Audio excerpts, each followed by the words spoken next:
Hope Channel TV. Tout de suite, le journal.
Merci à vous et bienvenue de nous rejoindre pour ce nouveau journal sur Hope Channel Télévision. Mesdames et messieurs, à la une de l'actualité, il vient d'être lancé ce mercredi 18 août 2021 la campagne de vente de la taxe patente au Sud Kivu. Et dans le but de limiter la propagation de la troisième vague de Covid-19 au marché des Kadoutou, le comité du dit marché se lance dans la sensibilisation. Et le vice-gouverneur Marqué Malago Kachekere a lancé officiellement le projet volontariste agricole au niveau de la plaine de la Rouzizi à son étape de labour. Voilà tout pour les sommaires. Tout de suite les détails. Channel TV, la référence de la télévision. Ce journal s'ouvre à Kinshasa où le bureau de l'Assemblée nationale a accordé le mardi 17 août 2021 pour la troisième fois un délai supplémentaire de 48 heures aux confessions religieuses afin de trouver un consensus sur la désignation du président de la Commission électorale nationale indépendante CENI ainsi qu'un des membres de la plénière de cette centrale électorale. D'après Christophe Mbosso, cette décision permettra aux confessions religieuses de dégager un compromis. De retour en province du Sud Kivu, la province du Sud Kivu vient de lancer officiellement la campagne de la vente de la taxe patente sur toute l'étendue de la province. Le lancement de cette taxe a été fait par le ministre provincial de petites et moyennes entreprises, Rodin Aochi, ce mercredi 18 août 2021 à la salle des réunions de la FEC Sud Kivu en commune du Bonda. Suivez ces reportages. La taxe patente permet aux petits commerçants et autres assujettis d'exercer librement leurs activités en province du Sud Kivu. Le gouvernement provincial du Sud Kivu a signé un partenariat public-privé avec l'entreprise Isnet afin de faciliter la vente de la patente sur toute l'étendue de la province. Sont concernés par cette taxe toute personne qui exerce le commerce équivalent à moins de 10 000 francs CFA, le transporteur de personnes et de biens par voie lacustre et terrestre, le commerçant, artisan ou prestataire de services qui exercent au sein des galeries, de marchés, de places publiques et même pour ceux qui le font à domicile, comme l'explique Rodan Aoti, ministre provincial des petites et moyennes entreprises. La province a besoin de mobiliser des recettes pour financer ses projets d'investissement au niveau de notre province. Et nous avons besoin, nous devons avoir des moyens. Et la patente est une des taxes maintenues dans le budget de la province exercice 2021 pour financer certains projets de développement de la province. Et c'est ainsi qu'aujourd'hui, nous avons fait le lancement officiel de cette patente pour permettre à ce que la province recouvre les moyens qui vont lui permettre de réaliser les objectifs définis dans son plan de développement provincial. Signalons que la cérémonie du lancement officiel de la campagne des ventes de la taxe et patente s'est tenue ce mercredi 18 août 2021 dans la salle de la FEC en commune du Bonda. Parlons santé dans cette édition d'information, lutte contre la propagation de la pandémie à coronavirus au marché des Kadoutou. Le comité syndical dit avoir pris des dispositions pour limiter la propagation rapide de cette maladie. C'est entre autres l'installation de lavage de mains et le port des masques. Suivez ce reportage de Pascal Migo. Visiblement, les dispositifs de lavage de mains sont placés aux entrées principales de ce lieu public. Pourtant, un marché qui accueille chaque jour plus de 4000 vendeurs et peut-être 40 000 clients ou visiteurs, certains sabotent les mesures prises par le responsable de ce marché pour lutter contre cette maladie. Constat fait sur place. Des lance-voix sont déjà installés pour faciliter la sensibilisation au sein de ce marché. Difficile de respecter la distanciation physique, oui, mais pas impossible de porter le masque, estime Christian Wissobambale, gérant adjoint de ce grand marché, qui plaide pour la formation des chefs des rayons dans ce sens. Nous avons aussi, à ce qui concerne les kits, c'est insuffisant. Vous voyez, nous venons tout de suite là de faire une descente sur terrain. C'est presque 3 kits et chaque kit a au moins 6 robinets. Au total, ça fait 18 robinets. 18 robinets dans ce marché, le gros marché comme ça, c'est insuffisant. Le nombre aujourd'hui, c'est plus ou moins 20 000 vendeurs que nous avons dans ce marché. Hormis les passants, les clients, voilà un peu les agents de l'État. Et si on fait la totalité, c'est presque 40 000. Et avec 40 000, 18 robinets, c'est trop peu. Mais il y a aussi d'autres problèmes, la régie des eaux. La régie des eaux doit nous fournir de l'eau en permanence. Tout en appuyant les autorités en place dans la lutte contre cette maladie, Christian Wissobambale, gérant adjoint de ce marché, annonce pour bientôt le début de la sensibilisation des vendeurs et cela débouche à oreille une démarche qui nécessite l'accompagnement des organisations non gouvernementales œuvrant en province du Sud Kivu, a-t-il renchéri. Toujours dans le même chapitre, la société civile d'Ibonda demande aux autorités provinciales de multiplier des sensibilisations sur le bien fondé des mesures prises au niveau provincial pour limiter la propagation de la 3e vague de la maladie à coronavirus. Dans un entretien avec un reporter de votre chaîne, c'est mercredi 18 août 2021, David Chikourou, président de la société civile communale d'Ibonda, déplore par la suite les dérapages de certains éléments de la police. Suivez David Chikourou devant la caméra de Patrick Makiro. Les policiers sont en train de traquer la population et c'est devenu un conflit ouvert, la population et la police. Pourtant, la police est censée protéger la population. Normalement, par rapport à l'usage du cache-nez, on devrait quand même sensibiliser la population. Parce que jusque-là, la population n'a jamais été bien sensibilisée. On devrait passer par les relais communautaires, les structures sanitaires, les cadres de base, et même passer dans des quartiers pour sensibiliser la population. Malheureusement, aujourd'hui, les policiers sont en train de tirer sur les paisibles citoyens. Est-ce qu'à cause d'un cache-nez de 5 000 francs, on peut mettre fin à la vue de quelqu'un ou tuer son semblable. La fois passée, c'est un policier qui a tiré sur un autre. Et l'autre, ce policier-là est décédé. Connaissez ce qui s'est passé à Bagira. Il y a un policier qui a tiré encore sur une demoiselle. Même vers Sozame, même chose. Au lieu de 5 000 francs comme amende, on fait payer $10, voire plus. Et cet argent-là n'entre pas dans le trésor public. Malheureusement, aujourd'hui, c'est devenu les moyens à la police de tracasser la population.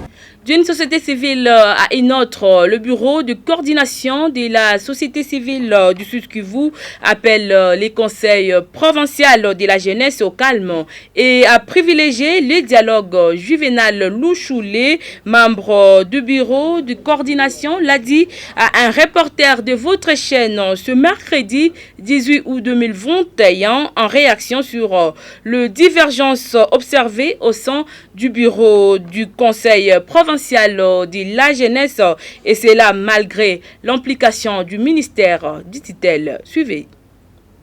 Il y a des jeunes qui se soulèvent, qui sont mécontents, qui parlent de la mégestion de leur bureau.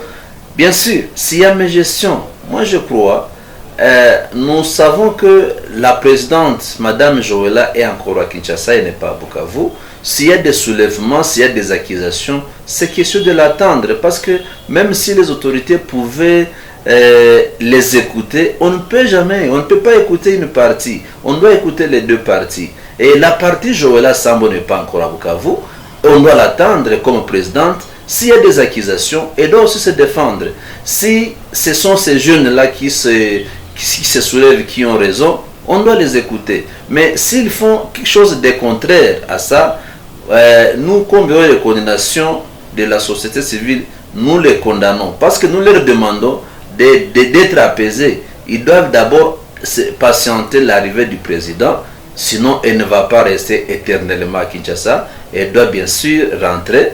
On doit les écouter, on doit écouter les deux parties. Sinon, les jeunes là doivent quand même s'apaiser. Et la société civile sous noyau de Tchikoni dénonce les tentatives de spoliation de la parcelle du bureau du quartier Tchikoni et de l'état civil secondaire de Kacha en commune de Bagira. Cette dénonciation est contenue dans leur lettre du 16 août 2021 relatif à la spoliation des domaines de l'État dans leur entité. Suivez Chubaka Mourega Dieudonné, président de cette structure, dans cet élément recueilli par le confrère Patrick Makiro. C'est une déclaration de la société civile sous nom de Tchikoni vis-à-vis aux spoliations qui sont en train d'être amorcées au niveau du bureau du quartier Tchikoni et du bureau de l'état civil secondaire de Kacha, ex-commune Ibano-Val de Kacha. Entre autres aussi le bureau du SIAT Kacha, c'est-à-dire les parcelles qui entourent le bureau du SIAT Kacha, seraient aussi en train d'être spoliées par des particuliers. Et là que nous avons lancé cette déclaration, montrer à ceux-là qui veulent spolier et à l'État congolais que son espace est en train de vouloir être occupé par des particuliers au lieu que l'État lui-même puisse y occuper, parce que la population de Kacha, comme vous le savez, a tant longtemps érigé une nouvelle commune. Comme c'était l'ex-commune Ibano-Ral de Kacha, la population de Kacha a déjà lancé une demande d'ériger une commune. Et pour avoir une commune, il faudra avoir des parcelles où il faut ériger des bureaux de l'État qui peuvent nous permettre quand même que demain après demain qu'il y ait développement au niveau de Kacha.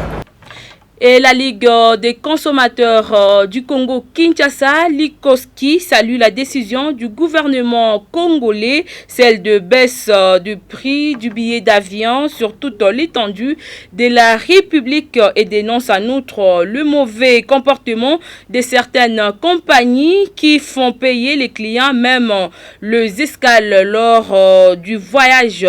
Mizo Kabaré, président provincial de la Likoski, appelle les autorités à prendre les mesures adéquates pour faire respecter cette décision en province. Il en parle devant la caméra de Priska Biamungu. Nous, en tant que consommateurs, nous voudrions dire que nous saluons la décision, la mesure et nous tenons à l'accompagner. Mais ce que nous pouvons dénoncer, c'est qu'il y a une sorte de tricherie qui commence à s'observer. Il y a des compagnies, par exemple, qui privent aux passagers ou aux voyageurs de certains kilos frits. Tu vois, ça devient normal. Mais aussi, il y a des compagnies qui commencent à faire payer les escales aux voyageurs. Ça, c'est quand même anormal. Nous voudrions que les prix tels que fixés par le gouvernement central soient respectés et que celui qui irait à l'encontre, qu'il soit dénoncé. Et nous sommes déjà en train de vouloir faire une autre technique qui va dénoncer certains actes que nous jugeons barbares, illégaux, et que nous jugeons également égoïstes de la part de certaines entreprises d'aviation ici chez nous au Congo. Signalons également que c'est depuis le mois dernier que le gouvernement congolais, à travers le ministère de l'économie, avait signé un arrêté portant la baisse du prix des billets d'avion sur toute l'étendue du territoire national. Et cette information pour finir avec cette édition du journal au Sud Kivu, le projet volontariste agricole entre dans la phase de mise en œuvre dans la plaine de la Ruzizi à travers l'étape des labours. C'est le vice-gouverneur Marc Malago Kachekere qui a effectué ces lancements à la grande satisfaction des populations bénéficiaires qui ont promis de soutenir le gouvernement provincial pour la concrétisation de ces programmes censés contribuer à l'amélioration de leurs conditions socio-économiques. Suivez ces reportages. C'est au volant de ce tracteur flambant neuf que le vice-gouverneur du Sud Kivu, Marc Malago Kachekere, a effectué le lancement officiel de la saison A du labour du programme volontariste agricole dans la plaine de la Ruzizi, plus précisément à Moutaroulé, avec ses 113 hectares réservés à la culture du manioc. Ce programme du gouvernement congolais porté par l'exécutif provincial vise à booster la production dans 6 provinces du pays, dont le Sud Kivu. Il prend en compte les variétés riz, manioc et maïs, ainsi que les volets production, transformation, mécanisation agricole, mais également la réhabilitation des routes et des dessertes agricoles dans un rayon de 50 km. Pour le vice-gouverneur des provinces, Marc Malago Kachekere, ce projet constitue une solution économique et sécuritaire aux multiples problèmes du secteur agricole et invite la population à s'en approprier. L'agriculture, c'est parmi les piliers que le chef de l'État prône pour un Congo nouveau. Ça se matérialise ici chez nous à Uvira avec l'appui du projet volontariste agricole qui démarre aujourd'hui. Pour nous, c'est quelque chose de très grand. Non seulement sur le plan économique, mais aussi sur le plan sécuritaire. Imaginez si nous parvenons à atteindre le 4 000, 5 000 hectares par saison. C'est un plus pour l'économie et c'est un plus pour la sécurité du pays. C'est un sentiment de satisfaction totale. Nous serons toujours à côté de ce projet parce que c'est un projet du gouvernement provincial. On n'allait pas dire à quelqu'un qu'est-ce que vous allez faire pour votre fils. Non, pour nous, c'est une obligation d'accompagner le projet parce que c'est un projet de notre projet du gouvernement provincial et c'est parmi les objectifs du gouvernement provincial. Donc, soyez rassurés que nous serons toujours avec eux et nous allons pousser à ce que le plus tôt possible qu'il y ait de bonnes récoltes et que ça s'étende un peu partout. Avant cela, Marc Malago Kachekere s'était rendu sur le site de Bouguera où sont entreposés les engins, notamment les machines agricoles, dont le tracteur, moissonneuse et tout l'agroéquipement nécessaire dans la mise en œuvre de ces vastes projets agricoles. Ainsi, un cap majeur est franchi vers l'autosuffisance alimentaire et la lutte contre la famine sous toutes ses formes, et cela dans la vision du chef de l'État, Félix-Antoine Tshisekedi Tshilombo, qui fait de l'agriculture un des piliers majeurs de son action. Voilà cette nouvelle qui vient mettre un terme à cette édition d'information. Mesdames, Messieurs, merci à vous de l'avoir suivi. Surtout, respectez les mesures barrières pour limiter la propagation de la pandémie à coronavirus. Portez-vous bien. Au revoir.